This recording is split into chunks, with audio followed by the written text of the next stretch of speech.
Irmãos, o apóstolo Paulo, ele faz uso... O apóstolo Paulo faz uso de alguns filósofos, ele cita alguns filósofos, uma das cartas lá em Tito, ele cita um filósofo cretense, para fazer a aplicação de um determinado ponto, e eu citei aí um filósofo, conhecido aí de alguns, quem sabe a referência? Chaves, né? É o Seu Madruga. Seu Madruga, ele diz: a vingança nunca é plena, mata a alma e envenena. Então isso aí é um clássico. Coloquei essa frase aí para a gente rir um pouco, mas ao mesmo tempo pensar sobre esse tema. Se de fato é algo que deveria existir na alma do cristão, o desejo por vingança. Vamos tocar exatamente nessa ferida hoje. Os irmãos, no final das mensagens, têm me procurado e têm dito assim: pastor, cada domingo parece que fica mais difícil.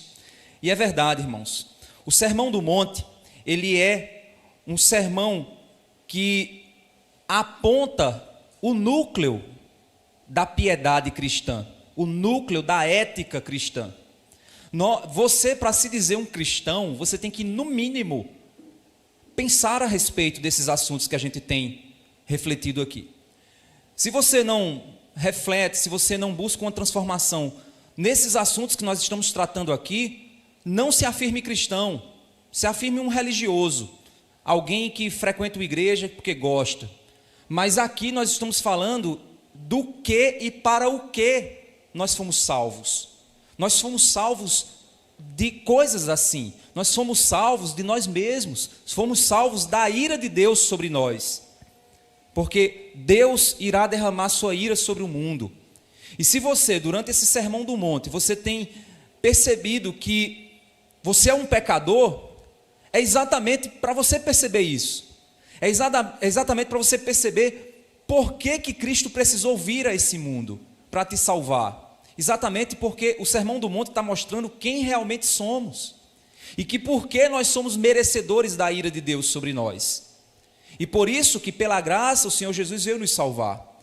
Então vamos falar sobre esse assunto, vamos falar sobre vingança. Vamos tocar nessa ferida. E esse texto que a gente vai ver hoje, ele é um texto comumente usado fora de contexto, como um pretexto para tirar do coração do cristão aquilo que é mais importante. Muitos de nós estamos tomados, irmãos, pelo veneno da vingança, porque esquecemos do maior texto que trata a respeito dessa questão, que é esse texto que nós vamos ver hoje. São muitos os que estão dizendo que querem justiça. Talvez você já gritou e desejou com todas as suas forças para que a justiça fosse feita, mas talvez no momento em que o teu coração desejou justiça, na realidade ele estava envenenado pela vingança. Irmãos, existe na área da interpretação bíblica a ideia de exegese. Exegese é quando você extrai do texto o sentido que está contido no texto. Então, quando eu vou analisar e interpretar o texto, eu extraio do texto o que o texto quer dizer. Isso chama-se exegese, ou seja, para fora.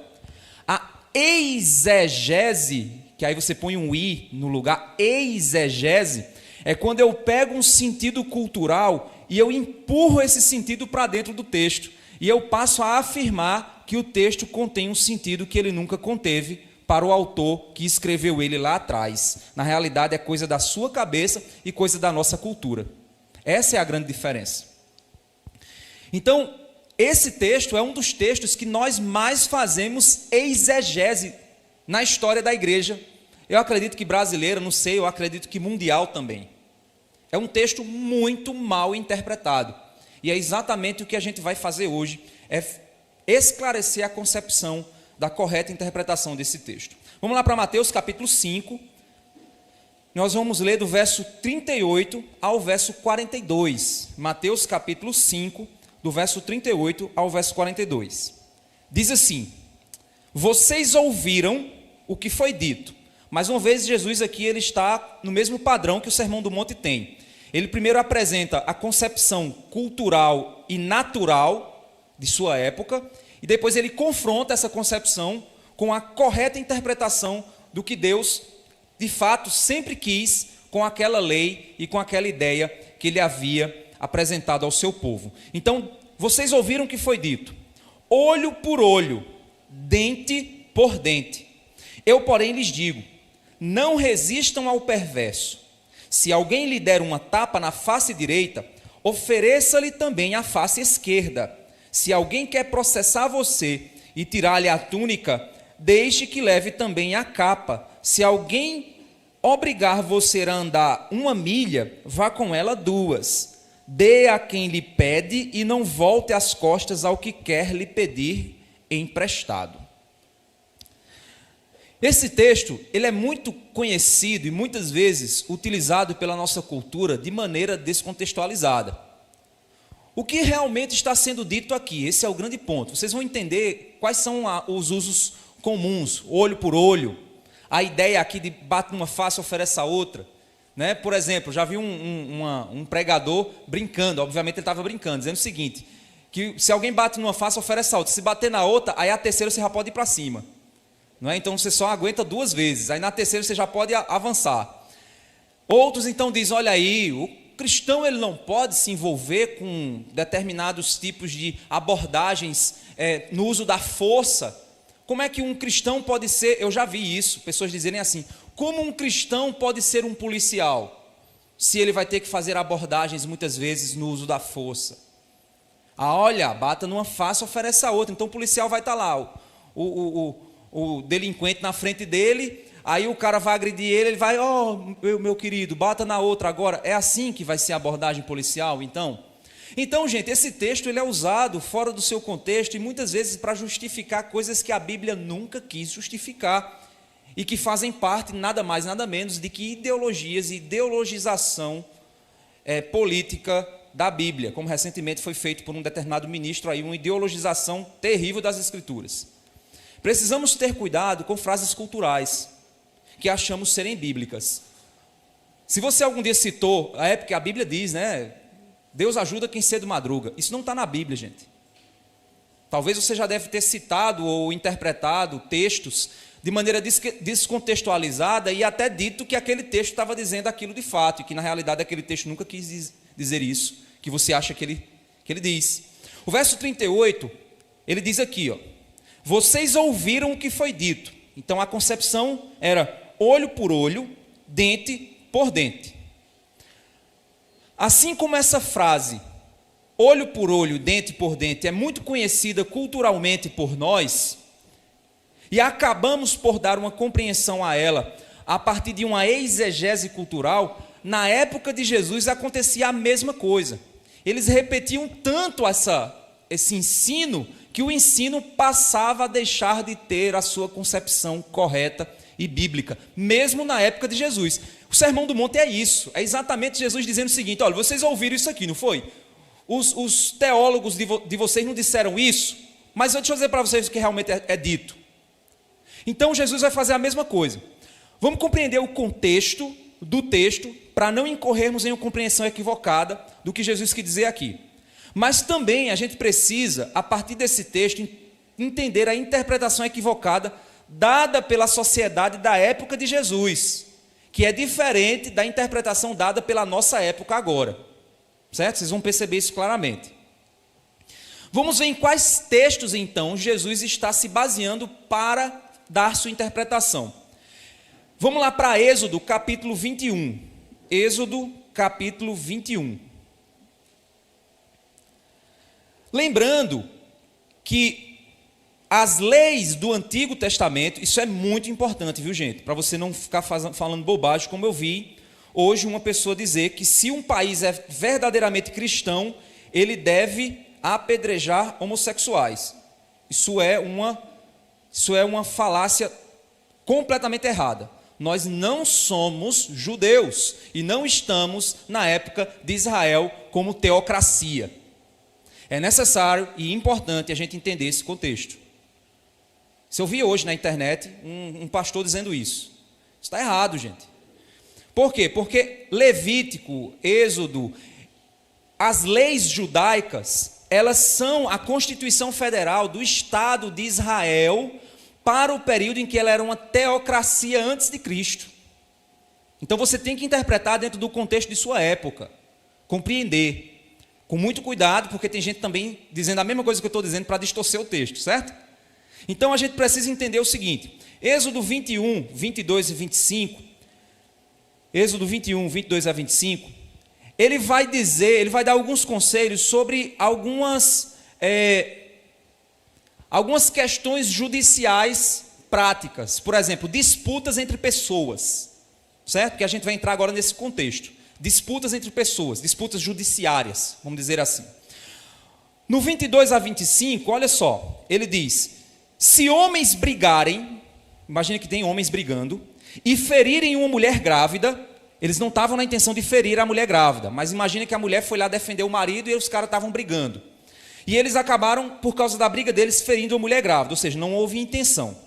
E forem causa de que aborte, porém sem maior dano, ou seja, sem realmente a mulher perder a capacidade de ficar grávida ou então chegar à morte, aquele que feriu será obrigado a indenizar segundo o que lhe exigiu o marido da mulher, e pagará como os juízes lhe determinarem.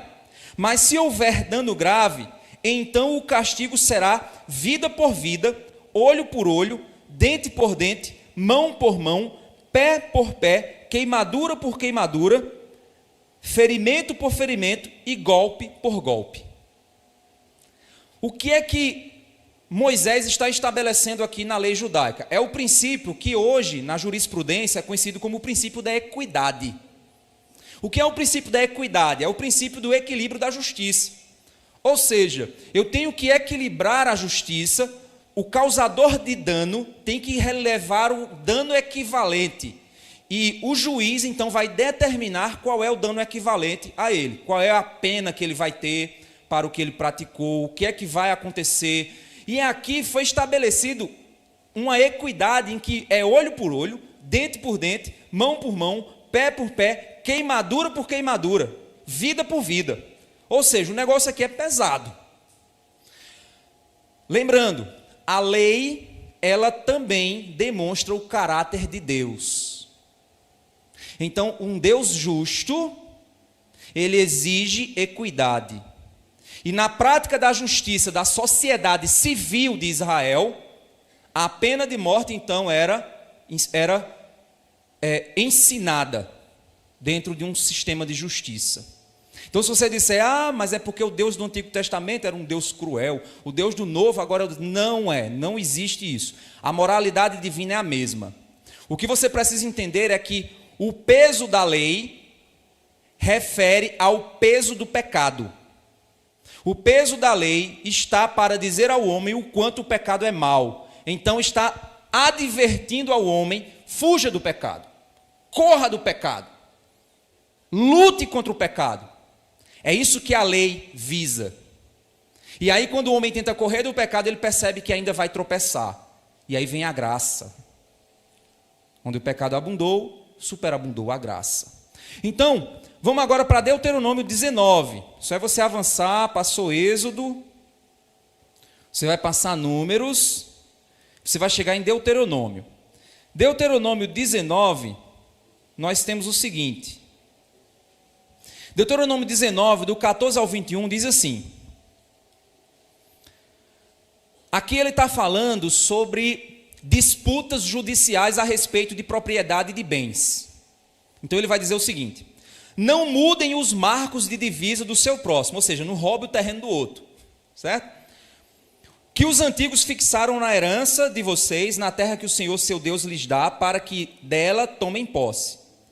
Uma só testemunha não poderá se levantar contra alguém por qualquer iniquidade ou por qualquer pecado, seja qual for o que cometer. Pelo depoimento de 2 ou 3 testemunhas se estabelecerá o fato, aquele que a gente falou semana passada, certo? Quando se levantar testemunha falsa contra alguém para o acusar de alguma transgressão, então os 2 homens que tiverem a demanda se apresentarão diante do Senhor, diante dos sacerdotes e dos juízes. Lembra aí, é uma teocracia, então religião, legislação, está tudo misturada, certo? E dos juízes que houver naqueles dias, os juízes examinarão o caso com cuidado, e se a testemunha for falsa e tiver testemunhado falsamente contra o seu irmão, receberá castigo que tinha em vista para o seu irmão, e assim exterminarão o mal do meio de vós, para que os que ficarem ouçam temam e nunca mais tornem a fazer semelhante mal no meio de vocês. Olha só, o juízo, ele serve como advertência para os outros. Olha aqui o que está acontecendo com esse. Agora não faça para você ver, com você vai ser igual. Aí o que é que a sociedade vai fazer? Opa, é mais ou menos o caminho que a gente está indo.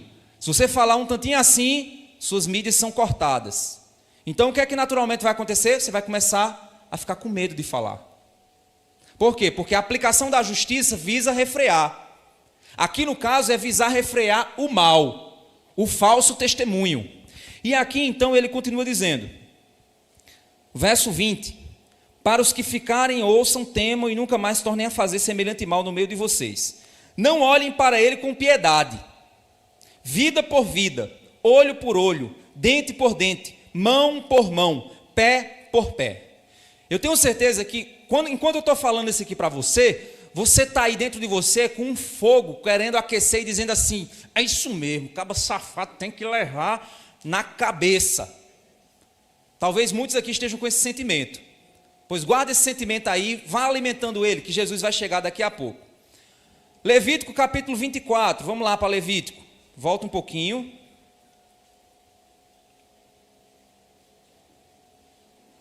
Levítico capítulo 24, no verso 17 a 22 diz assim, aqui é mais pesado ainda, do 24, do 17 ao 22, diz assim, quem matar alguém será morto, mas quem matar um animal deve restituí-lo igual por igual. Se alguém desfigurar o seu próximo como ele fez, assim será feito, fratura por fratura, olho por olho, dente por dente. Como ele tiver desfigurado algum homem, assim se fará com ele. Quem matar um animal restituirá outro, quem matar um homem será morto. Vocês terão uma e a mesma lei para o estrangeiro e para o natural da terra, pois eu sou o Senhor, o Deus de vocês. Ou seja, respeitem a vida. Não façam com os outros o que você não gostaria que fosse feito com você. Senão será feito pela aplicação da justiça com você o que você fez com o outro. E aí ele diz, por quê? Porque eu sou o Senhor, o Deus de vocês. E eu quero no meio do meu povo justiça. E isso não é só para quem é cidadão, não. É para toda pessoa que mora aqui junto com a gente. Se o estrangeiro vier passar uns dias, ele vai ser julgado segundo as nossas leis. Porque a lei não visava apenas o povo de Deus, mas visava o convívio social. O propósito dessa lei era especificar o princípio da justiça e da equidade, a fim de provocar nos injustos, nos ímpios, o temor diante de Deus. Uma sociedade justa, irmãos, ela é educativa em sua cultura. Impede os avanços da maldade e da injustiça. Pelo menos foi assim para o que Deus criou a aplicação da justiça. A justiça aplicada assim visava o bem social, visava o refreio do mal. Mas algo estava acontecendo no coração do homem. Era a utilização da lei para fins de vingança e manipulação política ou interesses pessoais de riqueza e poder. Mais uma vez o pecado entra, pega a lei que Deus criou e começa a pervertê-la. A lei que deveria proteger e refrear o mal, ela passa agora a ser usada como ferramenta de vingança. A justiça estava sendo aplicada não para educar os homens em nome de Deus e impedir a maldade, mas estava sendo usada para opressão e vingança. É nessa perspectiva que Jesus ele insere: eu, porém, lhes digo. Assim como a lei contra o adultério e o divórcio, que a gente já viu aqui também, deveria garantir uma busca pela santidade do casamento, como os discípulos de Jesus reagiram. Eles disseram, peraí, se a lei é assim, é melhor nem casar, porque a lei é pesada. Exatamente porque é mesmo, não é essa bagunça que a gente vê hoje não, mas porque era. Então, assim como a lei do casamento buscava refrear o adultério, refrear o divórcio, a lei sobre a prática da equidade na justiça deveria garantir uma busca por não fazer para os outros o que você não gostaria que fosse feito para você. Lembra aquela ideia? Amar aos outros como a si mesmo? É exatamente o que está contido aqui nessa lei. Fazer para os outros o que é justo e correto, como você quer que seja feito para você. Mas, infelizmente, o que estava acontecendo era o uso da lei contra o adultério para justificar divórcio. A gente viu aqui. A lei que era para defender o casamento estava sendo usada exatamente para destruir o casamento. E a lei contra a injustiça em acordos injustos estava sendo usada para cobrar dos outros e feri-los e destruí-los. A lei estava sendo usada não para garantir igualdade e equidade, mas para garantir vingança e destruição, dor e morte. É por isso que Jesus, no verso 39, ele diz assim, ó, vamos voltar lá para Mateus de novo, capítulo 5, verso 39. Jesus, então, ele entra e diz, eu, porém, lhes digo. Então, o que é que Jesus confrontou? Jesus confrontou a concepção cultural que os fariseus e a comunidade da época ensinava que alguém te fez alguma coisa, bota na justiça, meu amigo. Toma tudo que ele tem. Vai mesmo e arrebenta com ele. Para ele entender que não tem que mexer com você. Você acha, você sabe com quem você está mexendo? Você sabe? Pois eu vou tirar tudo que você tem. Não é assim que a gente às vezes vê? Então não é a busca por justiça, é vingança. E era exatamente o que estava acontecendo na época. E aí Jesus então ele diz o seguinte, ó, eu porém lhes digo, não resistam ao perverso. E aí ele está dizendo, não resistam ao perverso. Quando Jesus ele fala que não resistam ao homem mau, o pano de fundo dessa frase é jurídico. A palavra resistir do verso 39 é um termo explicitamente jurídico, que pode ser traduzido por levado ao tribunal, ou seja, não entre numa disputa com o perverso, não entre numa medição de força com o cara mau, ou testemunhar contra, ou seja, não vai na onda do cara, não se deixa que a perversidade domine, ou seja, se o que move aquela ação é vingança, não faça parte disso. Não se acoloe com aquilo que não glorifica a Deus, que não visa de fato estabelecer a verdade e a justiça. Não faça isso.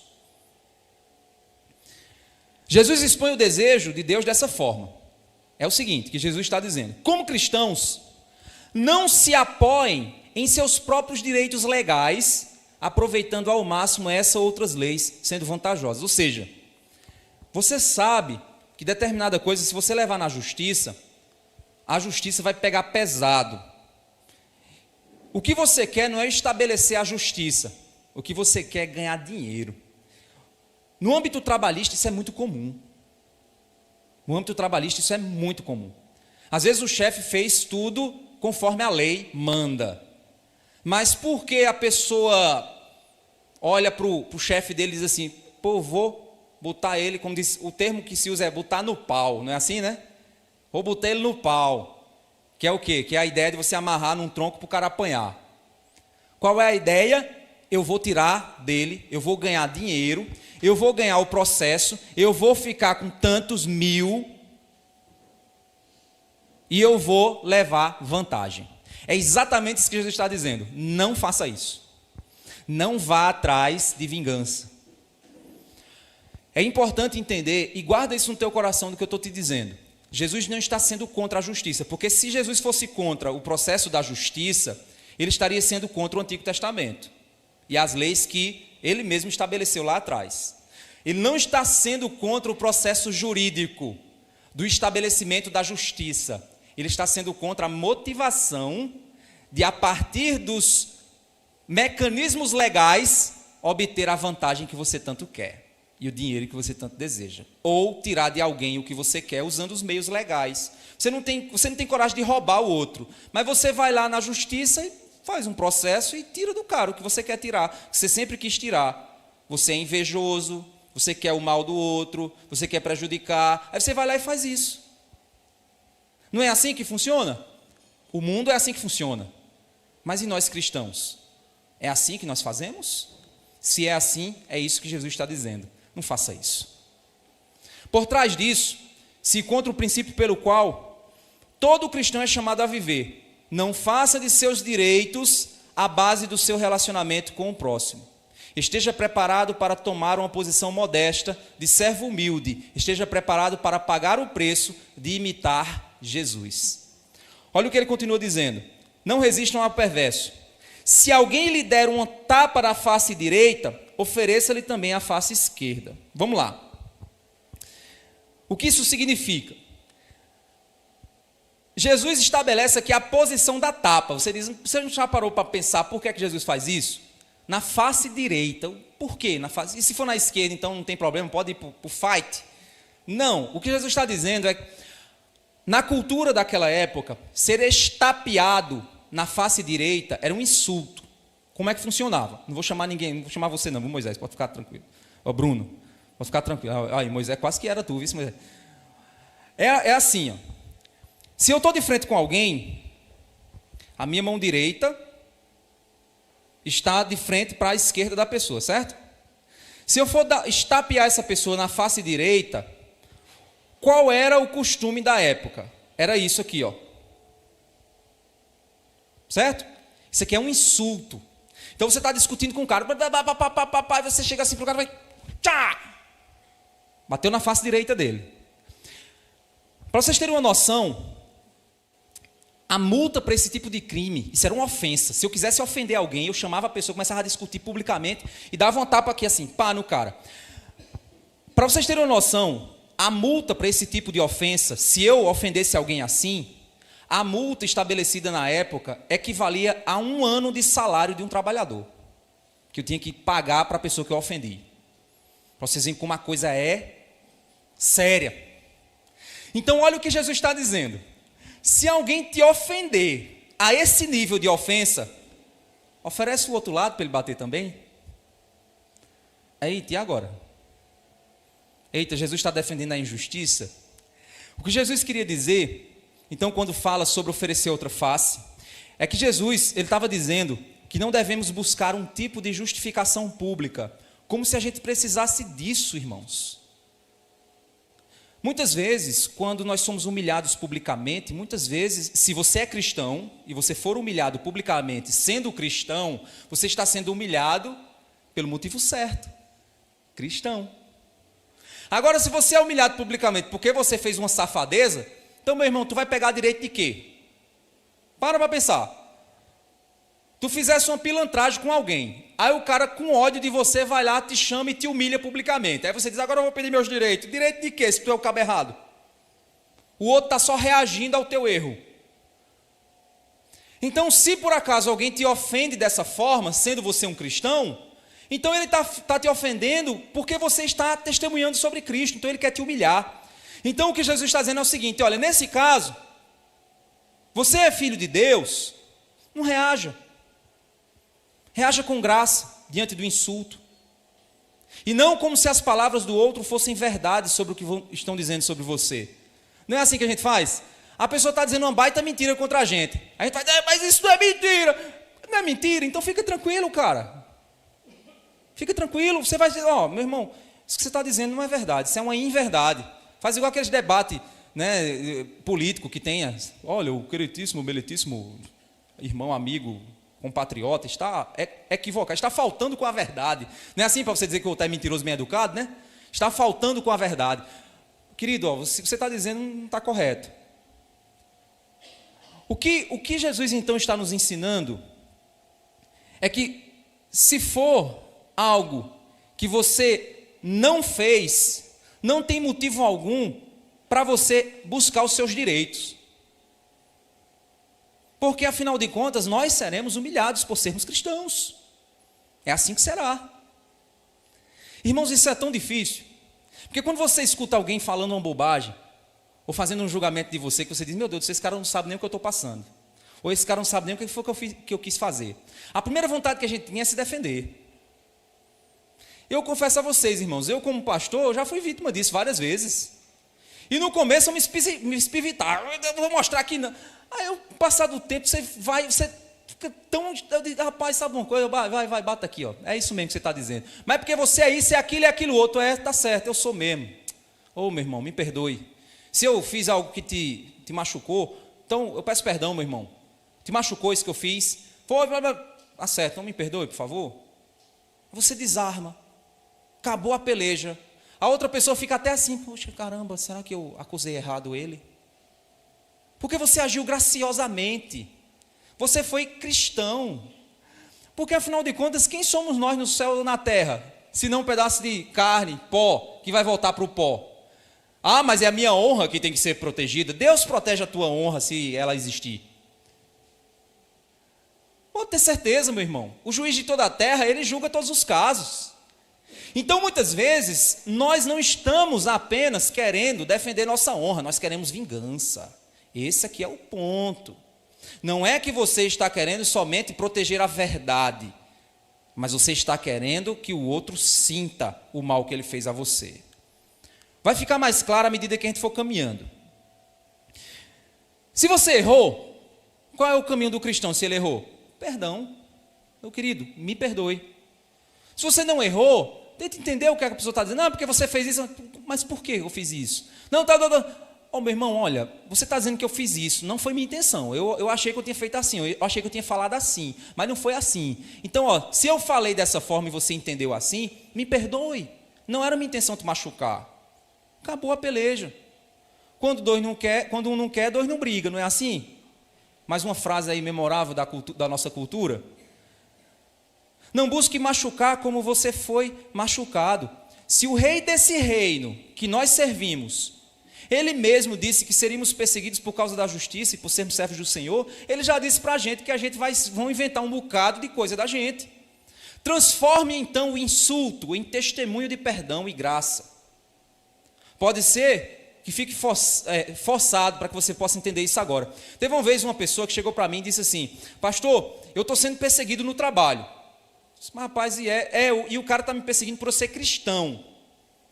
Eu disse, rapaz, como é que você sabe disso? Não, porque eu sei. E eu também conhecia a pessoa que estava perseguindo. E de fato a pessoa ela era realmente um cristãofóbico.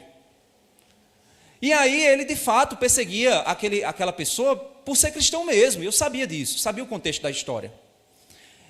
E aí eu disse a ele, olha, toda vez que ele estiver lhe perseguindo, meu irmão, reaja com graça. Porque ele não está perseguindo você, ele está perseguindo o Deus que você serve. Ele não odeia, não é você, ele odeia Cristo. E quanto mais gracioso você reagir, mais insultando ele você vai estar. Resultado, irmãos, anos depois eu me encontrei com uma pessoa novamente e disse, e aí, aquele caso? Eu digo, rapaz, hoje o cabo é crente, posta foto, levanta na mão, falei, oh Jesus, tá. Eu digo, olha só. E digo, como foi? O cara disse, não, e depois ele chegou para mim e me pediu perdão, pelas vezes que ele falava. Eu tive um professor na universidade que o cara foi o cão chupando manga, né? Ele fez da minha vida um inferno. O cara me fazia o mal mesmo. E aí eu dizia assim, meu Deus, eu não posso deixar o meu coração ser cultivado pelo ódio, porque realmente era um ódio que queria surgir dentro de mim. Pra vocês terem uma noção, o camarada era tão ruim que ele levou um tiro no pé de um aluno. O cara estava fazendo caminhada, isso está sendo gravado, né? Vai acabar chegando no cara. Aí o cara estava fazendo caminhada, aí o cara mexeu tanto no juízo de um aluno, mexeu tanto na mente do cara, que o menino foi no mato ali perto ali da casa de Kleber, aquele matagal que fica ali. O cara estava fazendo caminhada de manhã, ele pegou a arma e disse, professor, o que é que você quer? Pá! Ponto. Aí o cara, ai, meu pé. O cara era. E ele adorava. Gente, teve um momento que eu viajando e tal, ali no período do Senai e tal, aí eu viajei, fui para uma competição, que o Senai levava a gente para umas competições, aí fui para uma competição, aí voltei, uma viagem muito, assim, cansativa, vim direto do aeroporto para fazer prova. Eu não tinha dormido por 2 dias, tinha viajado de madrugada, então estava dormindo. Cheguei para fazer a prova, aí o cara não quis remarcar a prova, não quis me deixar para reposição, era uma coisa, você via que ele estava fazendo para o mal mesmo. Eu dormi no meio da prova. Quando eu dormi, que aí ele chegou, era na hora, ele disse, deu a hora, viu, me entregue sua prova. O cara não teve a hombridade de chegar e dizer, ei, meu camarada, acorda aí para você fazer sua prova. Ele me deixou dormir. Eu quase que perdia meu curso, porque eu já ia ser reprovado a 3ª vez, que era exatamente a perseguição que o cara fazia. E aquilo ficava tentando cultivar dentro de mim um ódio. Eu dizia assim, Senhor, eu não quero ser destruído por esse ódio que eu tenho desse cara, porque quando o cara entrava na sala, eu começava a me tremer. Eu começava assim a dizer, meu Deus, o que é que eu posso fazer? E eu pedi a Deus, Deus, me ajuda a reagir com graça. Se chegar isso na mão dele, ele vai saber. Eu botava folheto evangelístico por baixo da porta dele. Pegava uns folhetos que Renato tinha, entregava no Senai. Aí eu botava por debaixo da porta dele. Puf, puf, puf. Todo dia, todo folheto que ele tiver lá foi meu. Fui eu que entreguei. Aí eu cheguei assim, eu digo, meu Deus, me ajuda. Aí, uma vez, no momento de oração, eu, assim, não foi Deus dizendo, olha, eu quero, não. Mas eu senti a voz de Deus dizer para mim assim, ore pela salvação dele, é a maior vingança que você pode dar. Porque no dia que ele se converter, ele vai sentir tanta tristeza pelo mal que ele te fez, que essa tristeza vai corroer ele, mas vai produzir glória. Aí eu digo, pois a minha vingança vai ser essa. Vai se converter, seu infeliz. Você vai entregar sua vida a Jesus, caba safado. Quando? Ainda não se converteu ainda não, pelo que eu soube já. Mas, toda vez que eu lembro do rapaz, eu oro por ele. Digo assim, Senhor Jesus, toca a alma daquele homem, que ele possa, eu possa ver uma foto dele, com as mãos para o céu. Irmãos, a vingança é exatamente o que a frase está dizendo. Esse desejo que Jesus quer dizer que no nosso coração não deve existir. Ele nos envenena, ele nos destrói, ele nos impede de ser instrumentos da graça de Deus na vida de outros. O nosso Deus é o Deus da justiça. E Ele quer nos mostrar que a justiça dele é muito superior. Uma retribuição para gerar dor e não justiça, para dar satisfação pela queda do outro e não a glória para Deus, é exatamente o que a vingança deseja. Olha o que ele vai dizer no verso 40. E aí vai ficando mais claro o que eu estou dizendo a vocês. Então, só um adendo aqui. Aí no final, eu vou mostrar para vocês que esse texto não tem nada a ver com aquela ideia pacifista de que o cristão ele é we are the world, né? We are the world. Faz muitos anos que eu usei esse, né? We are the children. Então vai assim, todo mundo pegado nas mãos. Aí a polícia vai lá num lugar lá para os bandidos, aí joga flores e joga livros, e aí os bandidos se arrependem, começa. É assim que tem gente pensando que a gente tem que apoiar isso. Não, tem que apoiar realmente o uso correto da força para refrear o mal. Sim, e você, se algum bandido entrar na sua casa e você tiver a oportunidade de proteger sua família, vá sim e faça uso da força, sim. Isso não é pecado. O bandido está lá e aí você chega assim, aí o bandido diz assim, o que é que tu quer? Não, é para tu bater numa face para poder oferecer a outra. Não, o cara vai lá para te fazer o mal. Se você tiver como se proteger e se defender, se necessário for, faça. Agora, se for mais sábio você não reagir, é óbvio que não reaja. Não, leve o celular, leve o que for. Vai, depois eu recupero. Deixa para lá. Agora, o cara vai atentar contra a tua vida, contra a tua família. Vai te fazer o mal e ele está interessado em fazer isso mesmo. E você tem a oportunidade de se proteger. Não vai lá oferecer a face não, meu irmão. Vai lá proteger tua família. Porque esse texto não está dizendo nada a respeito disso. Esse texto está falando de vingança. Então imagina que aí o camarada fez isso com você, depois você foi pego pela polícia. Aí você diz assim, agora eu quero que o bicho se arrebente todinho, se eu tiver a oportunidade eu vou lá e vou tacar nele e tal. Aí já é vingança, não é defesa, não é autodefesa, é vingança. E é esse sentimento que não deve haver no coração do cristão. O verso 40, ele vai dizer o seguinte, se alguém quer processar você e tirar-lhe a túnica, deixe que leve também a capa. Olha só, existia uma percepção, irmãos, de que a túnica de alguém era propriedade. Hoje, para a gente, pano é muito barato, né? Mas naquele período, uma túnica era um item de luxo. Então, alguém podia te processar para tirar a tua túnica. Imagina que coisa.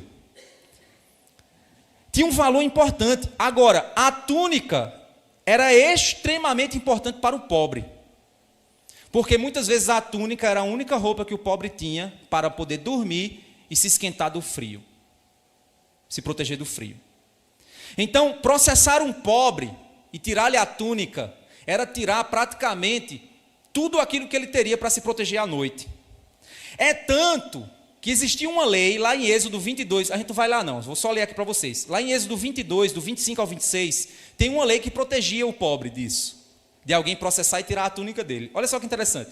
Se você emprestar dinheiro a alguém do meu povo, ao pobre que está com você, não trate com ele como um credor que impõe juros.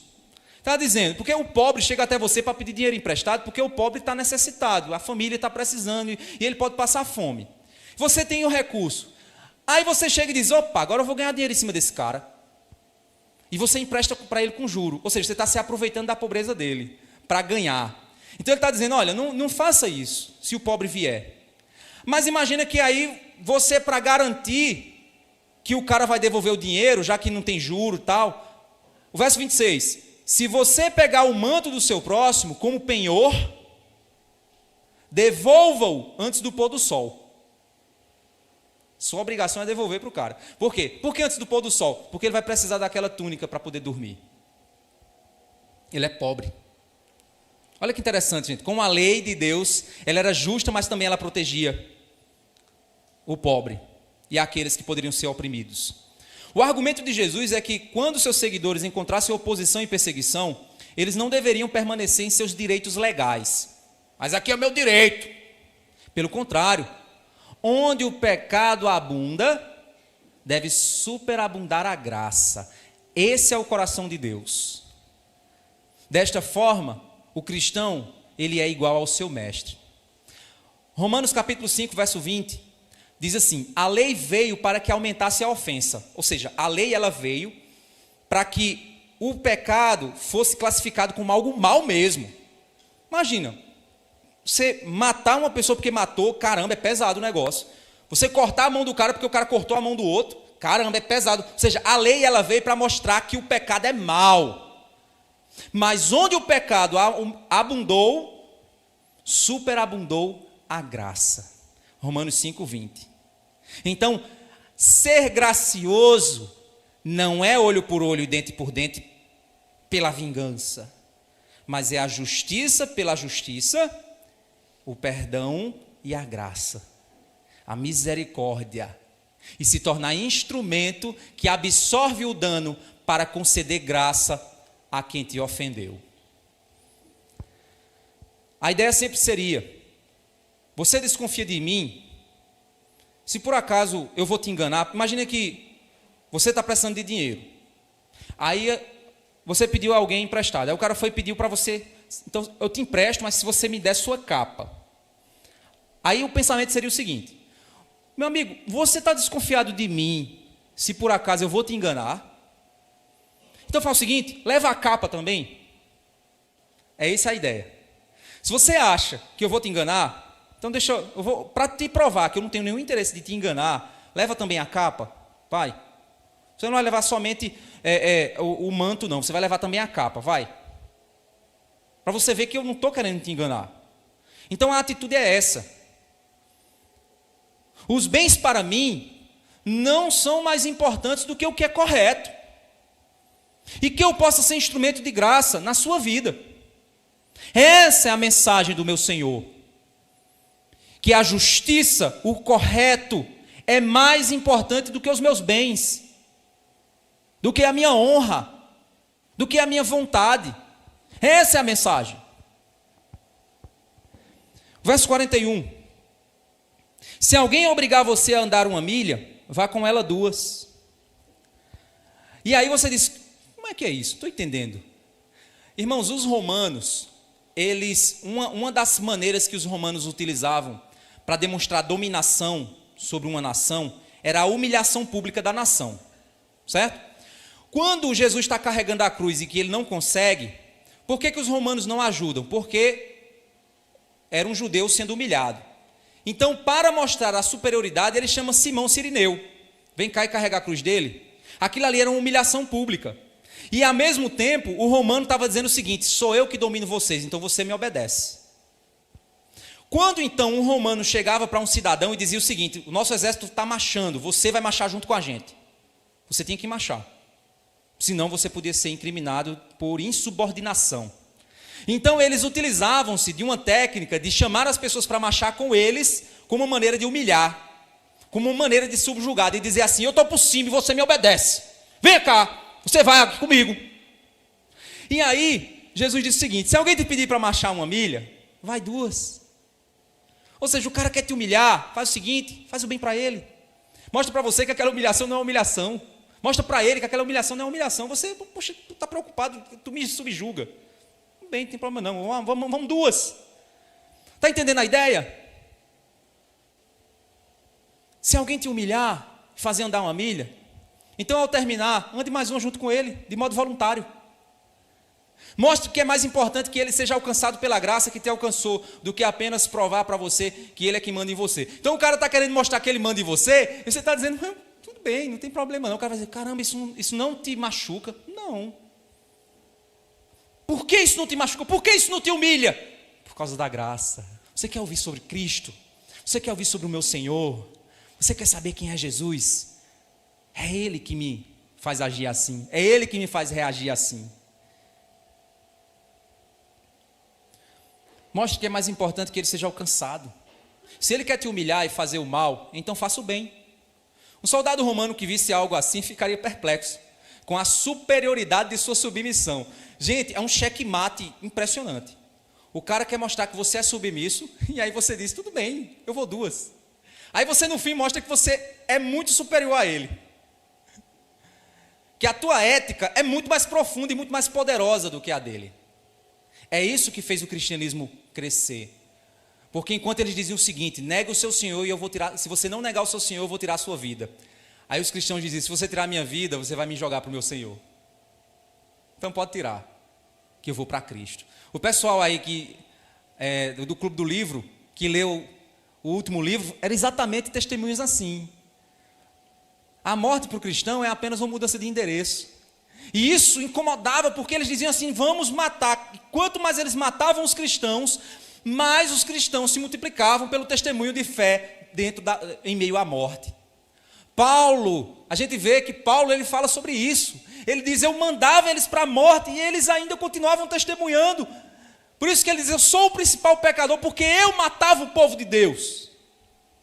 E quanto mais ele matava o povo de Deus, mais ele odiava e mais o ódio aumentava, até que Jesus disse assim, Paulo, por que você me persegue, Paulo? É a mim que você odeia, Paulo. Não é esse povo não, sou eu. Então quando o soldado romano dissesse assim, vem cristão, vem cá cristão, você vai andar comigo 1 milha. Tudo bem, terminou a milha, e aí? Eu posso andar mais uma? Você está brincando? Não, se você não quiser não tem problema não ando não. Mas se você deixar eu ando mais uma com você. Para mim vai ser um prazer. Peraí, eu queria humilhar o cara, eu queria machucar ele, não consegui. Sabe por quê, irmãos? Porque o que está aqui dentro de nós é muito maior do que o que está no mundo. Você sabia disso? Então por que você vai atrás de seus direitos, do dinheiro, brigar por R$10, brigar por não sei o que lá, entrar em disputa, fazer coisa aqui? Gente, tudo isso vai passar. Jesus não está sendo contra a justiça. Sabe por quê? Porque Paulo recorreu à justiça. Quando Paulo foi preso, Paulo chegou e disse assim, eu apelo para a justiça romana. E ele apelou para a justiça, apelou para César, que era uma forma jurídica daquela época. E ele apelou para essa forma. Não era errado.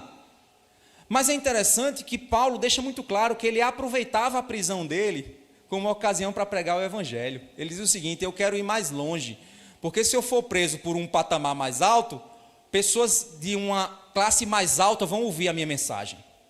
Então eu quero ir além. Ele comemorava, irmãos, nas suas cartas, porque a sua prisão estava sendo usada para levar o evangelho aos soldados romanos. Ele diz o seguinte, olha, por causa da minha prisão, toda a guarda pretoriana ouviu o evangelho. O cara preso e comemorando, porque aquela coisa que estava acontecendo, aquela injustiça que estava acontecendo com ele, estava fazendo o evangelho crescer. Então, deixa eu dizer uma coisa para você. Se você é servo de Deus, você vai sofrer injustiças.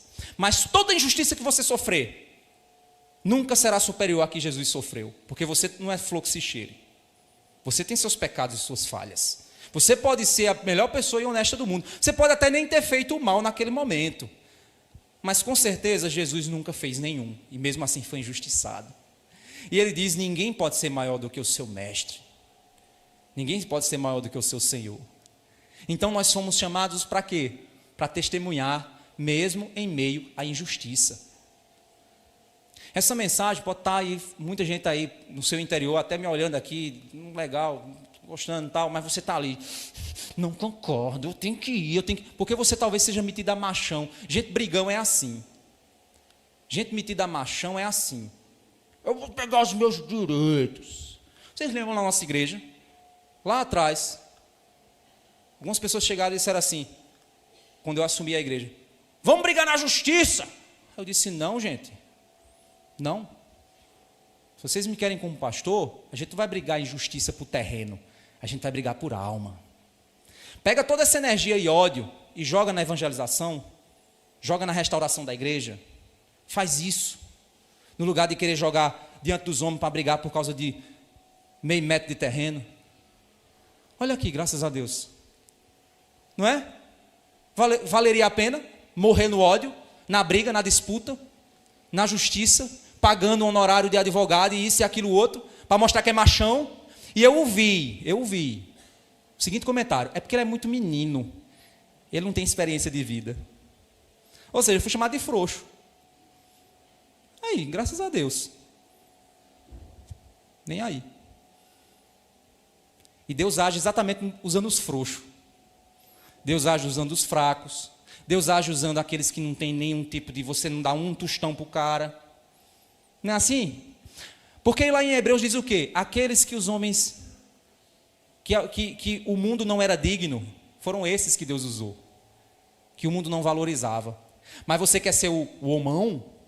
Você quer ser o machão? Aí você, agora eu vou para a justiça mostrar que eu sou poderoso.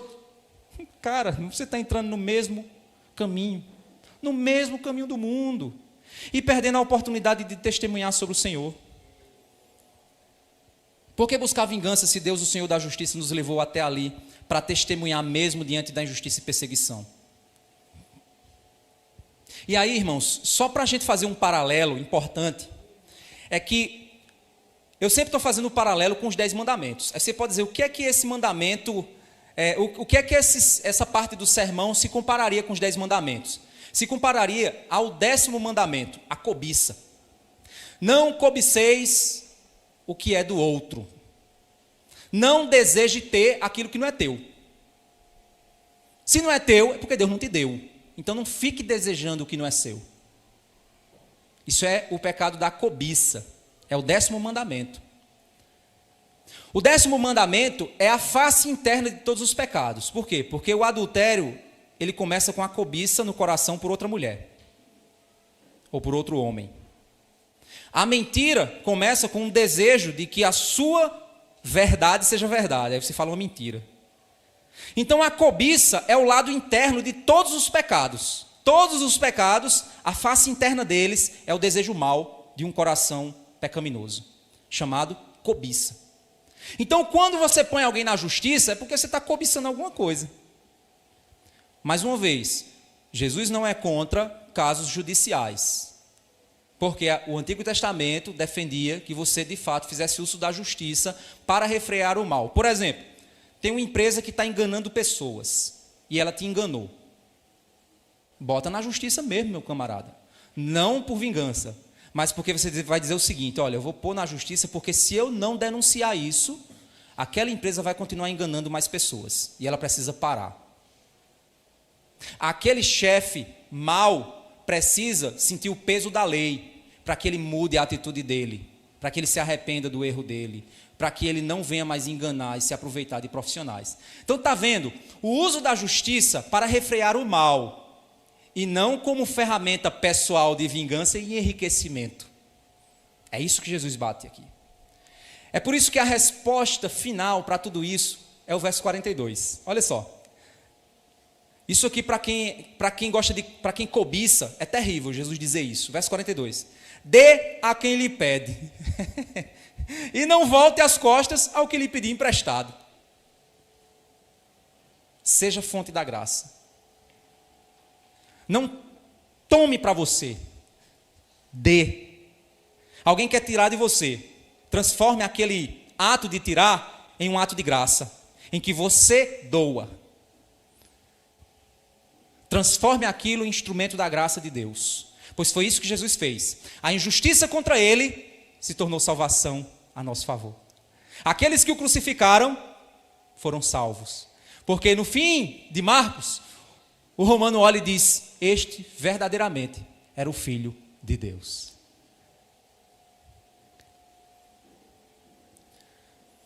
Vamos lá para Romanos 12. A gente vai ler Romanos 12.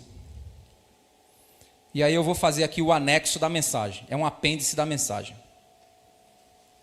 Aí eu vou só explicar, certo? Quem quiser se aprofundar no assunto, eu posso indicar para você leituras que vai te ajudar, certo? Eu não tenho condições de, numa mensagem só, trabalhar esse tema complexo, não. Vamos lá. Romanos 12. Vamos ler. Capítulo inteiro. Vamos lá. Depois que Paulo, em Romanos, até o verso 11, Paulo fala sobre a ação de Jesus no Evangelho, e o poder do Evangelho e a graça de Deus. No capítulo 12, ele vai chamar as pessoas a uma vida diferente. Aí no capítulo 12, quando ele vai chamar as pessoas a uma vida diferente, ele diz assim: portanto, irmãos, pelas misericórdias de Deus, peço que ofereçam o seu corpo como sacrifício vivo, santo e agradável a Deus. Este é o culto racional de vocês. E não vivam conforme os padrões deste mundo, mas deixem que Deus os transforme pela renovação da mente, para que possam experimentar qual é a boa, agradável e perfeita vontade de Deus. Porque pela graça que me foi dada, digo a cada um de vocês que não pense de si mesmo além do que convém. Pelo contrário, pense com moderação, segundo a medida da fé que Deus repartiu a cada um. Porque assim, como num só corpo temos muitos membros, mas nem todos os membros têm a mesma função, assim também nós, embora sejamos muitos, somos um só corpo em Cristo e membros uns dos outros. Temos, porém, diferentes dons segundo a graça que nos foi dada. Se é profecia, segundo a proporção da fé. Se é ministério, dediquemo-nos ao ministério. O que ensina, dedique-se ao ensino. O que exorta, faça-o com dedicação. O que contribui, com generosidade. O que preside, com zelo. Quem exerce misericórdia, com alegria. O amor seja sem hipocrisia. Odeiem o mal e apeguem-se ao bem. Amem uns aos outros com amor fraternal. Quanto à honra, deem sempre preferência aos outros. Quanto ao zelo, não sejam preguiçosos. Sejam fervorosos de espírito, servindo ao Senhor.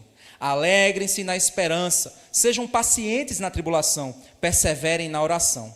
Ajudem a suprir as necessidades dos santos, pratiquem a hospitalidade. Abençoem aqueles que perseguem vocês, abençoem e não amaldiçoem. Alegrem-se com os que se alegram, chorem com os que choram, tenham o mesmo modo de pensar de uns para com os outros. Em vez de serem orgulhosos, sejam solidários com os humildes, não sejam sábios aos seus próprios olhos. Não paguem a ninguém mal por mal, procurem fazer o bem diante de todos. Se possível, no que depender de vocês, vivam em paz com todas as pessoas. Meus amados, não façam justiça com as próprias mãos, mas deem lugar à ira de Deus, pois está escrito: a mim pertence a vingança, eu é que retribuirei, diz o Senhor. Façam o contrário. Se o seu inimigo tiver fome, dá-lhe de comer. Se tiver sede, dá-lhe de beber, porque fazendo isto, você amontoará brasas sobre a cabeça dele. Não se deixe vencer pelo mal, mas vença o mal com o bem. Exatamente o que Jesus estava nos ensinando aqui. E aí, vamos para o anexo, né, para apêndice da mensagem. Muitas pessoas usam esse texto que a gente leu de Jesus para defender uma ideia chamada pacifismo. C.S. Lewis, ele tem um livro, no capítulo 3, chamado O Peso da Glória. Quem quiser ler, leia lá que você vai entender o argumento dele muito melhor do que eu. Ele faz um ensaio completo sobre a ideia do pacifismo e mostrando que o pacifismo não é uma ideia cristã. Não é uma ideia defendida pelas Escrituras. Eu não quero aqui, irmãos, fazer um estudo profundo. A gente não tem tempo, eu tenho 3 minutos aqui sobre o assunto. Mas eu quero pontuar algumas questões aqui. O pacifismo é uma linha filosófica que entende a ideia de que todo o mal pode ser vencido sem uso algum de força, apenas o diálogo. Certo? Pastor, mas você acabou de ler dizendo, paga o mal com o bem, paga o mal. A gente está falando aqui de você como instrumento em meio à injustiça, e você sendo usado por Deus como elemento da graça. Mas aqui o pacifismo ele afeta a sociedade. Aqui a gente lê um texto sobre o cristão e como o cristão ele age quando ele é ofendido ou quando ele é perseguido. Aqui a gente está falando da ideia de como um governo deveria agir, tendo crentes e descrentes em sua população. O pacifismo, então, é uma ideia que o Lewis ele trabalha e aponta que o nosso mundo é mau por causa do pecado. E muitas vezes, mesmo que o diálogo exista, mesmo que você tente conversar, sempre vão haver pessoas más ou interpretações ideológicas que vão conduzir pessoas ou nações ao desejo de oprimir ou machucar outros. E mesmo que você dialogue, O cara que quer te fazer o mal, ele vai te fazer. Mesmo que você diga assim, eu tenho filho, eu sou pai, não me faça o mal, o cara vai te fazer o mal, porque ele não está interessado no diálogo. Esse é um ponto que o C.S. Lewis ele diz. Outro ponto também é que existem nações que possuem ideologias danosas, de perseguição e opressão de outras nações. Então, mesmo que uma nação mais fraca, isso está acontecendo, eu não quero ser comentarista de guerra não, mas está acontecendo aí na Ucrânia. Por mais que a nação seja mais fraca militarmente, ou em termos populacionais, ou em termos financeiros, a outra nação, o interesse dela é o quê? Oprimir e conquistar. Então, meu querido, se alguém quer invadir o Brasil, e nessa invasão o cara conseguir nos conquistar, pode ter certeza que ele vai dominar nossas mulheres e crianças, como está acontecendo lá. Mulheres e crianças sendo estupradas, sendo violentadas. E aí o que você vai fazer? Vai dialogar com a nação? Vai chegar lá e dizer, ô Putin, para aí, meu amigo, olha o que Jesus falou, olha aqui.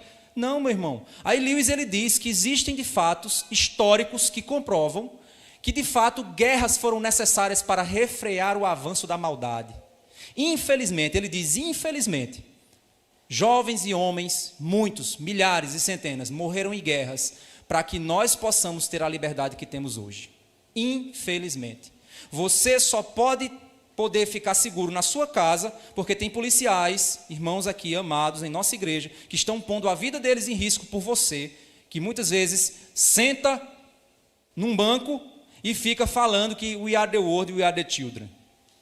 E fica achando que isso vai resolver. E fica enchendo a sua cabeça de ideologia. Mas tem alguém na frente de batalha lá, contemplando o mal cara a cara. E infelizmente, o pacifismo não funciona.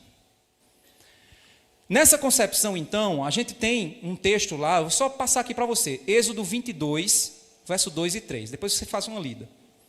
Esse texto lá, ele fala o seguinte, se um ladrão invadir uma casa, e ele for morto nessa invasão, o dono da casa, ele não paga vida por vida. Por quê? Porque foi autodefesa. Agora ele diz assim, se era de dia, já não é assim. O dono vai ser culpado. Aí você diz, mas por que isso? Aí os estudiosos de Levítico afirmam o seguinte, durante a noite você talvez atacou, você não tinha visibilidade boa, você tinha uma série de fatores que fez com que você tivesse que reagir ali para que ninguém fizesse mal à sua família. Agora, se tinha luz do sol, então você tinha como dosar a força e você tinha como agir de maneira inteligente, mesmo em meio a circunstâncias difíceis. Essa seria então a interpretação dessa lei em Levítico. Dando então a entender que na sociedade civil de Israel, poderia-se sim usar a força na defesa de sua família. Mas que esse uso não poderia ser para simplesmente machucar e ferir e matar o agressor. Então o que é que acontece? Basicamente é o seguinte, ocorre o uso da força, que inclusive a polícia faz isso, é o uso comedido da força, né? O Major ele me falou um termo, mas eu esqueço toda vez o termo. Qual é o termo, Major? Uso progressivo da força, não é? Ou seja, você está ali, ó, camarada, você começa a falar com ele, ó, cara, para aí, senão eu vou te prender. Aí o cara, ó, peraí que eu... Aí você começa a engrossar o caldo, né? Vou dizer assim, é o engrossamento do caldo, né? Esse é o termo técnico que eu vou usar. Então você começa a engrossar o caldo. Para o quê? Para parar o comportamento agressivo do cara. Para impedir que ele venha a agir. Para impedir. Tudo visando também protegê-lo de si mesmo. Esse é o uso correto. Mas se no meio do caminho ocorre do cara morrer, porque o cara estava descontrolado e ele era um risco para todos, ocorreu então o falecimento do camarada. E isso então não se torna um crime segundo a perspectiva da cosmovisão cristã. Certo? Então você está ali fazendo uso da força para defender sua família? Sim. Agora, o cara ficou lá, você imobilizou o camarada. O que é que o pessoal faz por aí? Imobilizou, não chama a polícia. Vai com as próprias mãos. Não é? O cristão não tem que apoiar isso, o cristão não tem que fazer uso disso, o cristão não pode bater palmas para isso. CPF cancelado, não é assim que a gente faz, né? E acha muito engraçado? Pois é, o cristão não faz isso. Sabe por quê? Porque o nosso Deus, ele diz assim, eu não tenho prazer na morte do ímpio, antes que ele se converta. arrependa-se e volte-se para mim. Então a gente também não tem que ter prazer na morte do ímpio. Por mais que o nosso coração pecaminoso às vezes queira bater umas palmas, mas a gente tem que dizer: Senhor, não permita que o meu coração cometa tal maldade. Porque eu tenho certeza que se um dia você for acusado de algo, com certeza você vai querer ser ouvido. Com certeza você vai querer que a misericórdia venha até você. Se você for acusado, eu digo assim, acusado falsamente, até mesmo acusado de verdade, você quer que a justiça seja feita, de fato. Certo, gente? Então, esse aqui é só um anexo para a gente entender. O povo de Deus, irmãos, é perseguido em muitos contextos. Se pudermos fazer uso da justiça, como Paulo fez para nos defender, faça o uso da justiça. Mas medite se o seu coração está cobiçoso de talvez ferir o outro, usando aquilo que deveria ser a justiça para promover a paz e a educação, você está usando como ferramenta de vingança pessoal.